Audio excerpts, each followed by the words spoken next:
ভাই।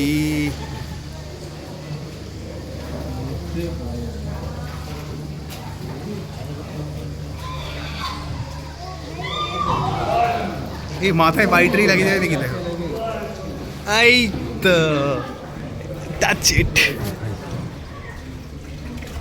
এই দেবনাথা, বলুনদা, সাবধান কিন্তু, এখন আর কিছু করার নাই।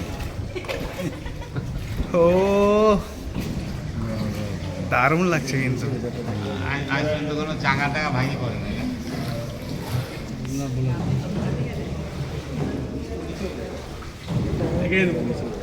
ঠাকুরের কি ইয়ে মাথায় লাগবে আবার। Down down. যাওয়ার রাস্তা করে দিয়েছে। ডাউন করতে আরাম। বুঝে দিল আমাদের ভাষাটা। বাহ, না না, ও ব্যাক সাইড চলবে। ওকে ওকে।